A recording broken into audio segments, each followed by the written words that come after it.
지금 나무가 세력이 비실비실한 나무가 있어갖고. 네, 한번 가봐요. 아이고. 아니, 얘는 몸통이 궁금하잖아요.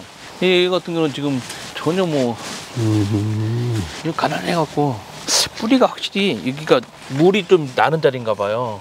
물이 나는 자리인가, 뿌리 활착이 확실히 제대로 안 돼요. 이 그루, 저쪽에 한 그루, 두 그루. 다 같은 시기에 같이 심었죠. 같이 심었는데, 차이가 나는 거예요? 이게 지금, 모르겠어요. 이 논 자체가 물이 나는 논이었거든요. 그러니까 이제 이쪽 부분이 항상 젖어 있긴 해요. 얘가 수확기 되면 알은 좀 짠데 굉장히 노란해요. 당도가 어마어마해요. 좀 적게 달나? 쳐요? 네. 막 너무 달아가지고 너무 달아가지고 그런 맛이 나더라고요. 그래도 죽지는 않고 크네요. 그러니까요. 죽지는 않더라고요. 근데 자리를 다 뺏겼네. 다 이웃에서 넘어왔네요. 네. 네, 이게 못 크니까. 네. 그러니까 이것도 지금 다 잘라졌거든요. 그래서 네. 오히려 잘라봤어요. 그래서 이런 건 어떻게 키워야 돼요? 과감히 간벌? 이제 올해 간발해야 할 것 같은데요. 왜냐면 다 놨어요. 지금 여기까지 옆에 나무들이 다 와가지고 불과 1m밖에 차이가 안 나서 다 와가지고 간벌해야겠어요. 빼내버리지 뭐. 아니면 이제 이걸 뽑아다가 딴 데다 심어볼까. 물 안 찌는 데다. 아이고 안 돼. 여기 지금 이 자리도 뽑힌 자리거든요. 그러니까 지금 이게 삽목이에요 다? 아니요, 다 전목이에요. 전나무 삽목처럼 보이네. 저 파묻혔나? 전목입니다. 전목. 아니요, 파묻히진 않았어요. 이게 얘는 대부 현상이 없어요. 이게 뭐예요 대목이? 이게 그때 뭐야 188이었냐? 188? 그리고 저기 밑에 대부 현상 나오는 애들은 몇 그루 있고요. 그리고 저기 제쪽 심은 거는 S5포. S5포가 우리 또 심하더라고요. 저게 특성이에요, 저게. 대목이 특성. 예. 근데 우리는 저거를 대부 현상을 이제 위에가 100이라면 밑에가 70 정도? 예, 그 정도 적당하다 봐요. 저거는 그럼 너무 잘록하죠. 네, 너무 잘록해요. 저는 50% 정도밖에 안 될 것 같거든요. 너무 잘록하고 한 뭐 10대 7 정도 되면 좋겠다. 이게 다 전목인데 묻히진 않았는데 다 사라졌네. 이거 어떻게 같이 간다? 다 전목 심었는데? 껍질 한번 작업하셔야겠네. 그것도 캠벨은 작업했는데 집사람이. 여기는 그럼 꽃송이 다듬길 때 이렇게 훑어서 해요? 어떻게 해요? 손으로 훑어요? 훑죠. 예. 훑고 펴지 안 남기고. 남겼나 안 남겼나 모르겠네. 작년에는 남겼던 것 같은데요. 작년에 조금씩 남기고 하고. 그럼 뭐 색소를 타거나 그러지 않았잖아요. 네, 그러진 않고요. 그럼 표지를 남겼겠네. 표지는 남겼던 것 같아요. 이제 작년에 겨순을 날아갔는데 겨순은 다 땄은 상태라. 올해는 한번 겨순 한번. 겨순 나면 올해도 다 딸 거예요. 아 왜? 아니 그 아래쪽은 겨순 안 크는데. 아 모르겠어요. 안 크는데 그 이제 좀 아니 그걸 못 보는 사람이 있어가지고. 사모님이 이제 큰일 났구만. 그걸 못 보는 사람이 있어가지고. 우리가 이제 저가 보면 이제 우리가 꽃송이 다듬기 하는 거를 우리가 이렇게 손으로 훑는 거를 우리가 14년대에 우리가 결과 활용을 했을 거예요. 농가에 보급했는데 그 당시에는 그래놓고 다 전목찌개를 했거든. 그래서 이제 제가 마지막에 찾은 게 겨순을 했으면 좋겠다. 그래서 이제 그런 쪽인데. 아니 겨순을 하나 뭐 근데 통이 그 위에 쭉 남겨놓나 뭐 거의 똑같을 것 같은 느낌인데. 근데 빠르잖아요, 훑는 게. 아 위에까지 완전 훑어버리니까. 쓰지 않으니까. 아니 근데 뭐 이제 쭈르륵 훑어버리고 그 위에가 이렇게 쭉 길어지잖아요. 원래 길잖아요, 쭉 자체가. 그러니까 이렇게 훑어도 그 위에까지는 안 훑어지던데요. 아 그래요? 뒤에는 남더라고 그냥. 보통 이제 우리가 샤이니 꽃송이에서 길기도 하고 우리가 또 지혜 처리하면 또 10cm 이상 좀 늘어나요, 쭉. 그러니까 더 길어 보이죠, 사실은. 그래도 이제 저는 이제 우리가 꽃송이 다듬기를 훑어서 이제 그 겨순을 이용하자, 이제 그런 쪽으로다가 하는 거고요. 그럼 이제 우리가 보통 포도 꽃송이 다듬기를 꽃피기에 7일에서 10일 이내에 전부 타잖아요. 그럼 했을 때 우리가 옛날에는 이걸 전부 이렇게 가위로 땄단 말이에요. 하나씩. 그렇죠. 그러면 이제 꽃송이당 한 20초 정도 소요가 돼요. 그래서 이제 너무 많이 시간이 들으니까 이제 농가들이 일손을 줄이기 위해서 이 꽃송이의 끝부분을 잡고 그 끝부분이 한 3에서 3.5cm 정도 되겠죠.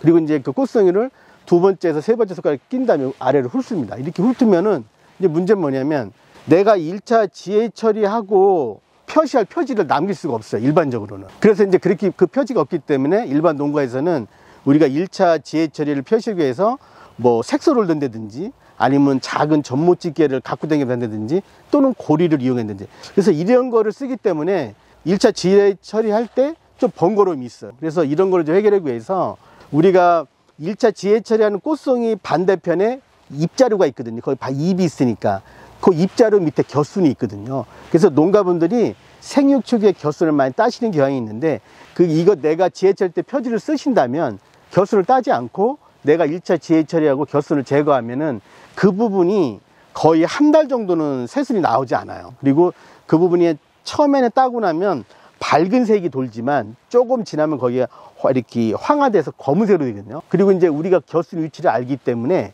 쉽게 눈으로 파악할 수 있어. 그래서 저는 농가분들이 1차 지해처리 끝나고 겨순을 따고 그런 식으로 좀 했으면 좋겠다. 이렇게 좀 권장을 하고 있습니다. 그러니까 송이 앞에 있는 그 겨순을 남겨두라는 얘기잖아요. 송이 반대편에 있는 거. 그렇죠. 송이가 있고 입이 그 반드시 있으니까 네. 그 밑에랑 겨순이 있거든요. 그래서 그거를 제끼면은 이제 농가들이 그 표지를 쓰면 좋겠다. 또 하나의 방법이긴 하겠네요. 우리가 이제 겨순이 그 밑에 겨순이 많이 나오지만 사실 100%는 아니거든요.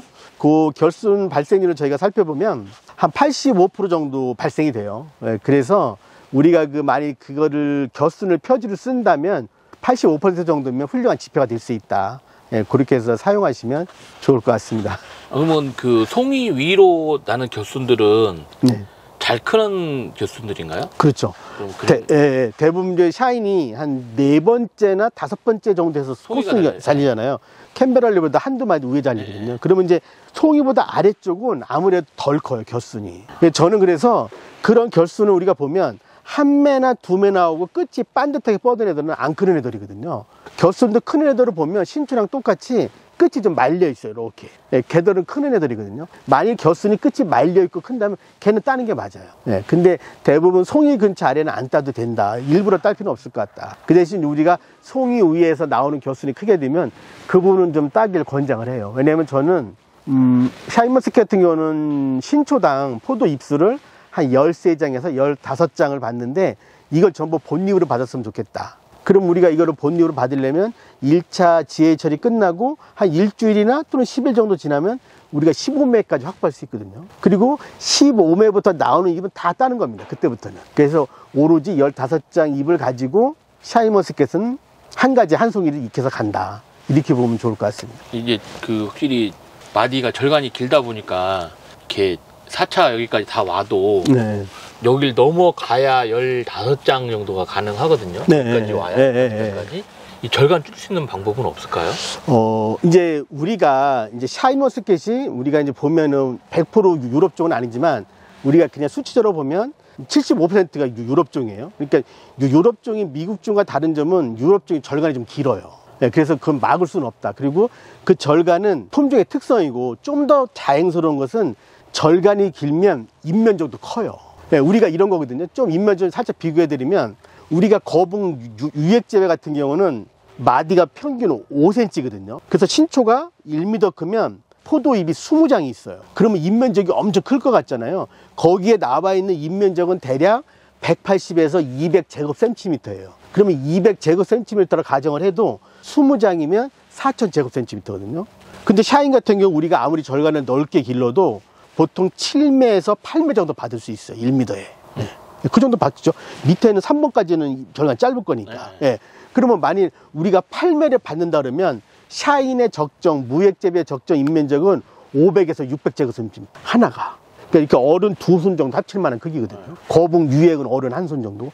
그러면 얘에서 이게 500이라면 8장이 있게 되면 얘도 4000제곱센티미터. 그래서 잎면적에서는 차이가 없다. 그러면 굳이 15매가 필요 없는 것 같아요. 어떤 거? 수가. 그렇죠. 그러면 저는 이제 13개에서 15장 정도 권유하고, 만일 우리가 13장을 받는데도 열간이 여기가 지금 2.7에서 3m예요. 3m예요. 3m가 아니고 2.7 농가도 많거든요. 그럼 어떤 농가는 2.7에서는 13장도 겹칠 수 있어요. 그래서 저는 주지 1m에 신초가 13개가 되어 있다면 저는 신초가 끝이 서로 30에서 40이 겹쳐도 된다. 그렇게 보고 있어요. 그러니까 일부 농가에서는 이 열간이 사이가 떼어 있어야 된다고 생각하지만 실제 이거는 맞지 않는다. 제가 보면. 왜냐면 이 열간이 여기가 떼어 있으면 여 밑에가 더 더워요. 직사광선을 받아서 온도가 덥거든요.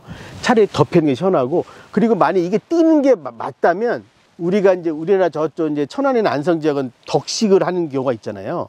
그럼 거기도 열간을 확보를 해놔야 되거든요. 근데 덕재배는 100% 덥거든요. 네. 걔는 어차피 그 부초도 잘 안 올라오고 덕식은 부초도 있긴 있어요. 있긴. 예. 걔도 무역보다 덜 오르지만 있긴 있는데 그 얘기는 뭐냐면 겹쳐도 상관없다는 거예요, 결론은. 우리가 그리고 이제 실제적으로 이걸 좀 말씀드리면 우리가 포도의 적정 연면적 지수를 2에서 2.5로 보거든요. 만약 2.0으로 본다면 동일한 면적에서 그 면적보다 내 땅이 A4지만 하면 연면적 지수가 2라는 건 A4지 두 장만한 인면적을 갖고 있다는 거거든요. 그러니까 두 겹이 있다는 거예요. 예, 그렇기 때문에 겹칠 수밖에 없다. 예, 이거 우리가 이렇게 LA 지수가 1이 아니기 때문에 겹치는 건 좀 문제 없다. 그 대신 이쪽에 신축수가 주지 1m당 13개보다 더 많으면 15, 13개 되면 여기가 좀 어두울 수 있다. 그래서 여기가 13개라면 겹쳐도 된다.